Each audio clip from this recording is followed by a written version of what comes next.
Yeah. So it's all contextual in relation to our own mind. And that, it's like there's no, like, even though we had Elizabeth Kubler-Ross and so forth, mapping the stages of grief, but there's no prescriptive way that we can say works across the board when we're responding to somebody's death or loss of someone or loss of anything. People lose their houses in the bushfires. And I think it's like you lose all your, well, it's not like, often you lose all their possessions. And immediately turns to my mind to, now what would I be upset to lose here? And they're ridiculous things like my passport. That can be replaced. Why would I care about losing my passport? But I sort of try to be practical. Yes. In South America, too, there was a high-rise building. Yes. Fell down, my brothers. Yeah. Down, yeah. Yeah. Yeah.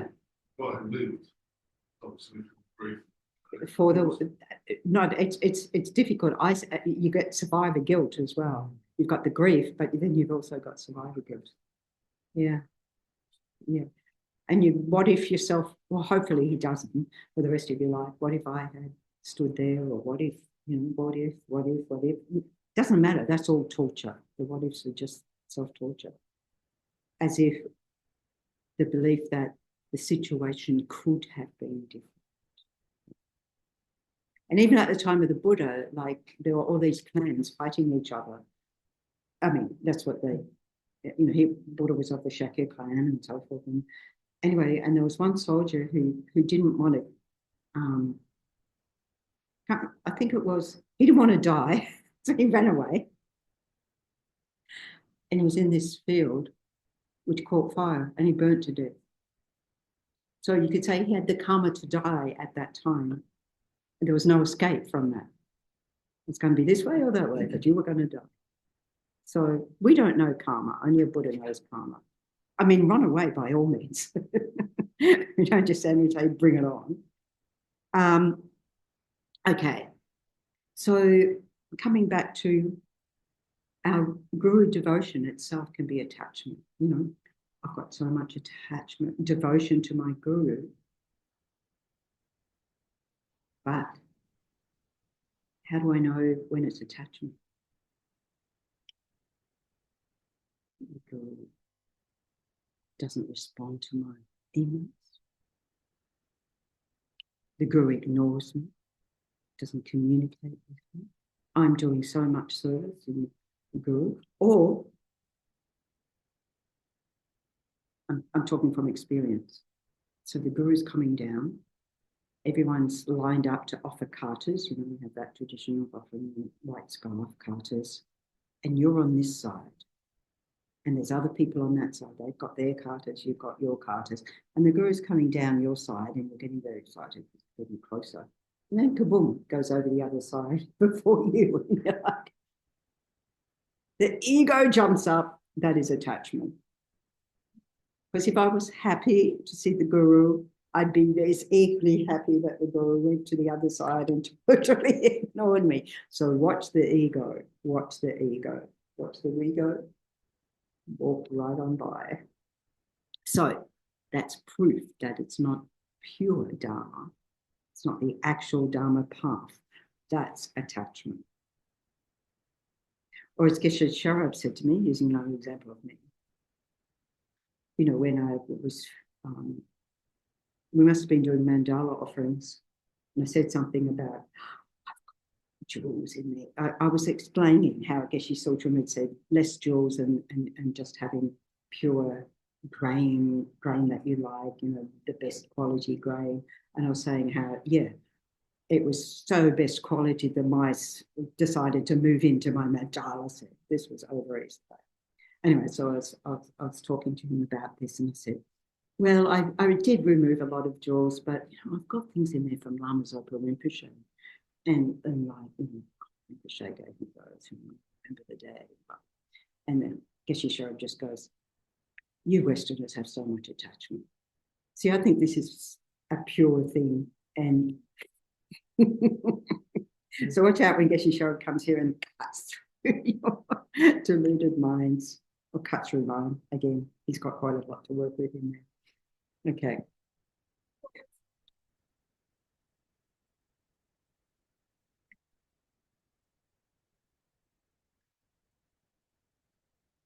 No, no, I just thought, I hadn't thought about it that way. That was it. I hadn't thought about it that way. I was so, You felt the tug of no, I didn't feel the tug of, I felt the deflation of the ego. It was like bursting a balloon. Very useful, very skillful. And the more I have to keep telling you, the more I'm like experiencing them. Yeah. So, you know, we start with the Buddha's teachings. We're very devoted. We take refuge and all of that. We start to do retreat. We start to practice. Everything's falling into place. You know. But watch what happens when obstacles come. You know, when could be financial obstacles, it could be health obstacles, could be any obstacles. So it could be like, well, I've been practicing Dharma, I've been following everything the Guru says, I've been doing so much, and why am I sick? Well, it's easy. Yes. Or even more, why are you sick? I thought you were beyond illness. You know, I was teaching at it was a drama, not Dharma, at school. And I was co-teaching, and this was a sort of private school for adults. And so I was co-teaching, and my co-teacher colleague got Bell's palsy. And, you know, these students said, I thought she was beyond getting sick. And I just looked at them like, what planet are you on? We're on the planet where you elevated to a level where you don't get sick anymore. Yeah. Meantime, hello world. You know, why do I have the problem? Oh, the Dharma's no use. It hasn't stopped me having these problems, you know. That is attachment. That's worldly concern. So, you know, the fact that worldly events intervene with our Dharma practice as we perceive it, and you lose faith. There's no foundation there, right? You know, I've got all this house full of Buddha images and, you know, connection to His Holiness, all the great masters of all the different traditions. Business is booming. My partner's behaving very well. The children's education going well. And, you know, oh, Buddha is so good. You know, I need to offer more statues, and I need, you know, to get more well-fazers to fill. I think I need to connect with more gurus, and because it's all working so well. And then what happens when the business starts to collapse, when the partner gets obnoxious, when the kids show their true colors when they become teenagers, defiance of youth, or you encounter poverty or so forth. And then it's like the Dharma's not working. You know, it was all working nicely for me, and given up on the Dharma. I'm going to go elsewhere, going to change faith. Well, at least they're changing faith rather than giving up altogether. So this is clearly only worldly concern, only worldly concern. It's transactional, isn't it? It's like Buddha's a worldly object that, you know, if I do the right thing, my business will flourish. All of that is attachment. So our Dharma connection can get it very, very wrong if we're not very careful.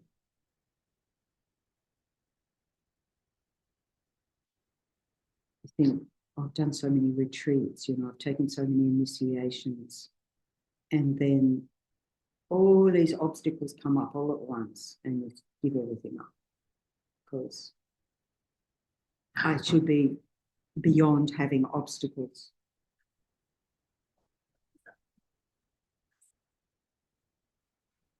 There are people in Dharma centers who have these views. Believe me, it's not made up. Because I think when things fall into place, we never ask, why is everything falling into place nicely? We accept it. This is how things should be. We expect that. When they don't fall into place, Why is this happening to me? Well, it is. It's true. We do that sort of thing. Why is this happening to me? It's samsara is in the nature of suffering. We're all going to suffer. We could reframe that from a Dharma perspective and say, very good that the obstacles arise, because now you really have to practice. As one of the director over at Vajrayana Institute decades ago, she passed away decades ago, but she used to say, practice while you're still healthy, because it's so hard when you're not. She never stopped practicing, you know. She had her Dharma buddies around her at the end of her life, and they would take turns doing her Dharma practice with her, and they'd think, oh, you know, she's asleep or whatever, and then her hands would come up in mudras, or she'd say something or whatever, and they all took turns, and it's really very supportive, the whole thing. But as she said, you know, it's really, really difficult to practice when you're not well. It's true, isn't it? Even we get a little bit unwell, so aches and pains. Yeah. What was that? It comes to you have awareness. When you come to a certain level of awareness, you realise it's a duty to serve because the other people don't have that awareness about it. That's right. So regardless of whether we have slept or we haven't done, you still have to put our best foot forward. Yeah. Because they're deluded. We have that duty, that knowing that they don't have awareness. Yeah, we could say, I'm deluded as well, join the club. However, I do have an immense array of tools, huge array of tools in the Dharma kit bag to apply in those situations, that then I can have compassion for those who don't have those. And how can I use the toolkit I have to also benefit others? That's what we're on about, right? And so it's saying that I get what you're saying, because I know for myself when you know, people when people pass away and you see the response of family and friends, I find it so reassuring that we have the Dharma and the understanding that that karmic connection will always be there. We don't know what form it will take. We don't know what form it's taken in past lives. We don't know what form it's taking. You know, think about family or friends who've passed away that we've probably reconnected with us. We don't know. We don't know in what form they manifested in the world, but we can feel reassured that we have that connection, that bond going on and on. We have karma together. Now, as we also know, they might have been a dear, loving partner in this life. They might be manifest as our worst enemy, or they might be someone neutral to us, and we don't know. We just don't know, because our relationships are changeable, even in this life, changeable. How many people did you go to school with that you wouldn't even know if they're alive or dead today? Most of them, I would say. I mean, you hear about a few who've died. Sometimes hear about a few who are alive, because I've got my brothers living in the same city. But generally not. Let's talk about people. Oh, well, how well do we really know ourselves? That's what we really need to know. Let's know ourselves. Let's say to Buddha. Closer you are to Buddha, closer you are to temptation. The closer you are to Buddha, the closer you are to knowing the minds of others. Yes. But before we know our own minds, we're of no use to anybody else. So, you know, we could say the Dharma, it is the Dharma wisdom, isn't it, that is our wake-up call, that we know our normal state of mind doesn't perceive things accurately. And the heaviest of the negative, deluded states of mind, negative influences, grasping at this sense of permanence of myself, getting back to that. So we use the words lack of inherent existence, lack of true existing from its own side, dualistic existence. The main thing that we have to get at is our own grasping at a permanent sense of soul. But we have to make a bit of Shakespeare, be true to myself. Be true to thyself, yes, we do. That must be a chocolate. I don't know anyone's explanation of what there's a chocolate. I don't know the explanation. What can I handle? Be true to myself. Last piece of chocolate. So it was you who took the last piece of chocolate. You get that suffering in those responses almost daily. I'll give you a stupid example. Yeah. Is yesterday I was hanging up some Christmas lights on my channel. Mm. And I broke them. Oh, And industrial. my first instinct was to get really cross because I was attached to my Christmas lights and putting them on my tree. Absolutely. And then I went, oh, they're just Christmas. Yeah. Why have I got such an attachment? And all within a very short period of time, I went wanting to go really, really cross. Yeah. To just literally just Christmas lights. I can go to Bunnings, buy some more. Why am I so attached to them? And then simply went, oh, I'll threw them in the bin. And then thought, I'll go to Bunnings on Saturday or Sunday. Yeah. So this is the mind of the Dharma practitioner to go, just Christmas lights. Okay, they're broken. Why get angry? They're broken. It's not going to unbreak them. Of course, the mind, first moment was the anger arising, but recognizing that and being able to nip it in the bud is the practice. And then saying, I get angry about Christmas lights. They're Christmas lights. They're going to break. Those opportunities all the time. We get them all the time. It's true. Through that attachment. And yes. Suffering and grasping. Yes. It's not just every now and then. No, it's all the. It's every. Yeah. Every single. Every moment. Yeah, many times a day we have that opportunity and just go, okay. Walk outside and it's not fine, it's appreciated. We warm at the moment, but Slip, slop, slap and put on the hat. Yeah.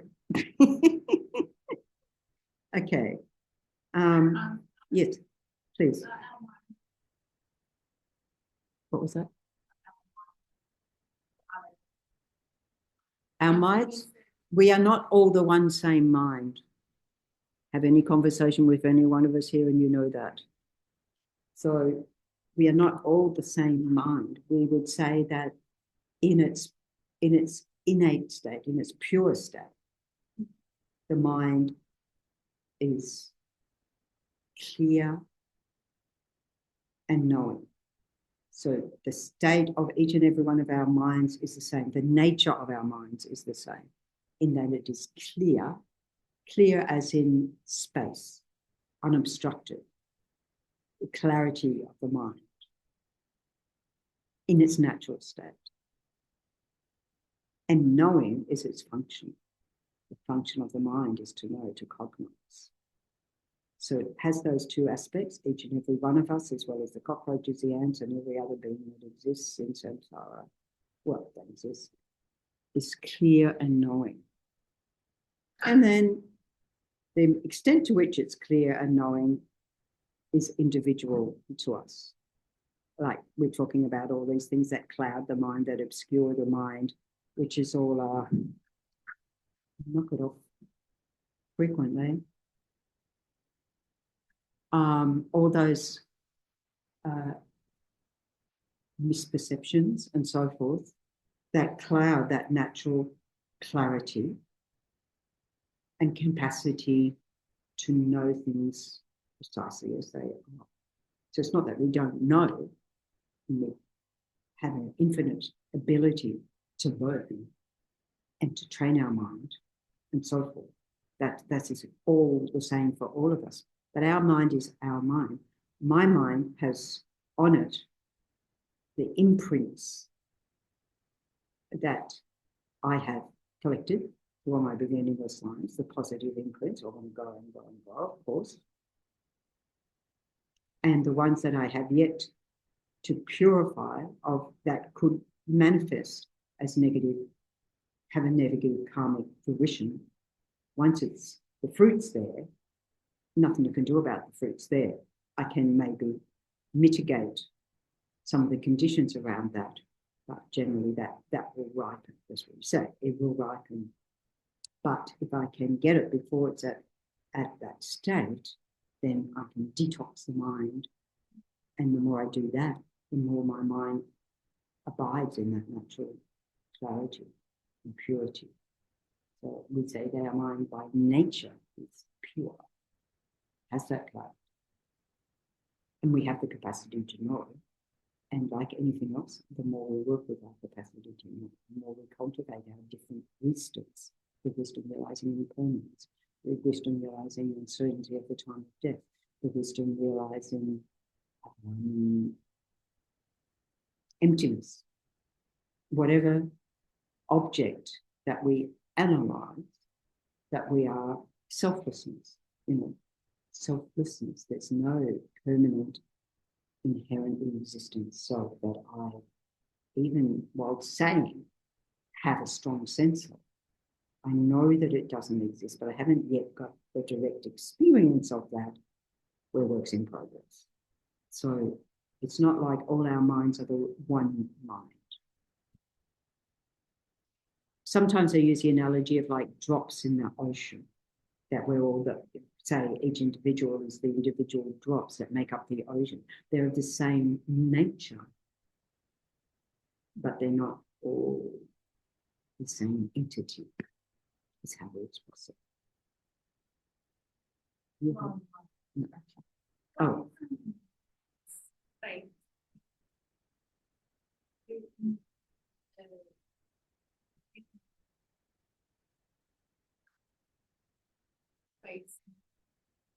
Yeah.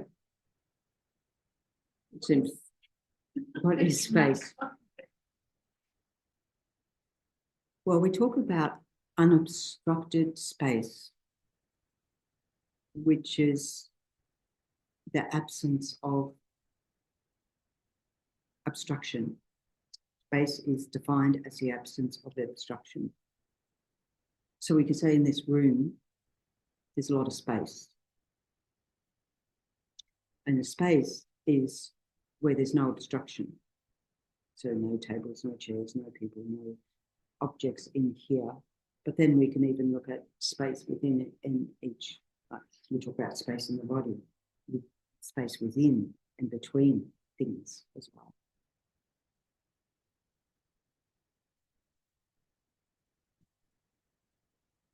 Absence of obstruction is generally how it's defined.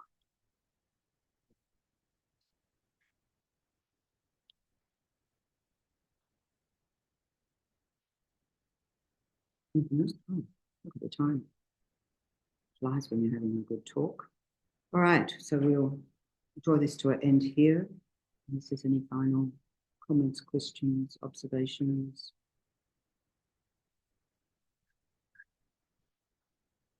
Nothing on the chat. Okay, lots of foods for thought. And so we'll see what happens next year.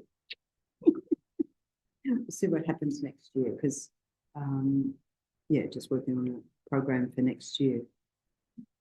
We might have an opportunity to continue on some Saturday afternoon sessions.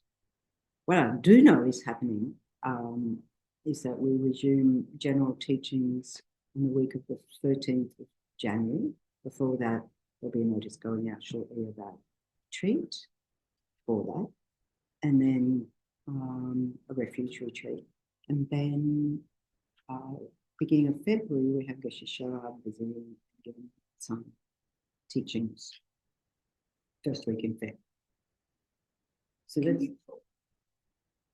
the retreat is like a it's doing the preliminary practice of accumulating or kickstarting to accumulate 100,000 recitations of the refuge and bodhicitta prayer. It's one of the we call Nyondro which literally means preliminary practices. And so there's been a group we've been meeting together once a month here for the last few months, and met this morning. And the idea is that people can just come along for the retreat, or we've got other sessions that can occur throughout January if people really want to accumulate that 100,000 recitations as one of these preliminary non-dros. And it's been a bit inspired, totally inspired by Geshe Zopa, who, in any case, whatever month of the year Geshe Zopa comes next year, don't know when that will be, he will be, in any case, rolling out these 5 years of these non-dro practices. So this is the first one, the refuge one. And people were keen to get started. So and that's open to one and all to come along to for that weekend. So, and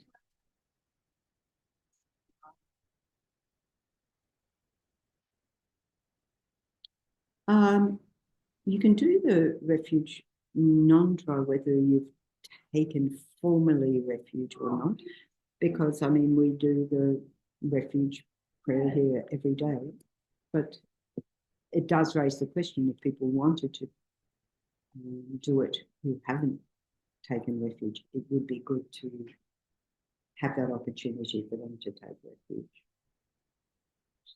So, but we'll see who signs up and what people would like to do.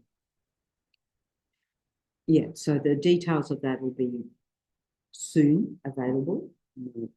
Yeah, between us. In the next 10 years. In the next 10 years, whenever that, yeah. Okay. And it will have all the things starting up next year, like the continuation of discovering Buddhism. So that'll be Intro to Tantra. And then the Friday morning teachings in January, at least, up until Geshe Sharup's visit, some of the 3 principles of the path. And then we've got an intro to just a general introduction to Buddhism, one off Saturday afternoon. Yeah, so the program will come in. Yeah, we continue on our Dharma journey together. So let's dedicate our practice, our listening, our reflection, everything we've gained, may the benefit continue to grow and grow in our own minds, the realizations of the Dharma. Page 8. Kevati no joja lahama sange trigyune roha chikyang mahalupa de sala Go Pashu Janshu Sencho Rinpo She Ma Ge Pa Nam Ge Bu Shi Ge Pa Nyam Pa Me Pa Yang Kone Gondu Pawa Shu. Page 9, the prayer for the long life of His Holiness Dalai Lama. Incomparably kind and supreme Tenzin Gyatso, the wish-granting, wish-fulfilling jewel, source of every single benefit and happiness in this world. May you have a long life and all your holy wishes be spontaneously fulfilled. I pray for the swift return of Lama Zopa Rinpoche, peerless teacher and assembly of the children of the victorious one, Shravakas and Pratyeka Buddhas, victorious Losang father and sons, along with the lineage masters, all the objects of refuge of infinite lands. Please bestow the virtue and goodness of accomplishing this prayer here and now, holding and spreading the many precious and complete teachings. Through explanation and practice, you wore the armor of patience that is never discouraged. Incomparable, venerable Guru, to you I make request. While striving single-pointedly for the sake of the victorious one's teachings, the sole gateway through which all benefit and happiness emerge, and from other living beings, you suddenly departed to peace. What a great loss.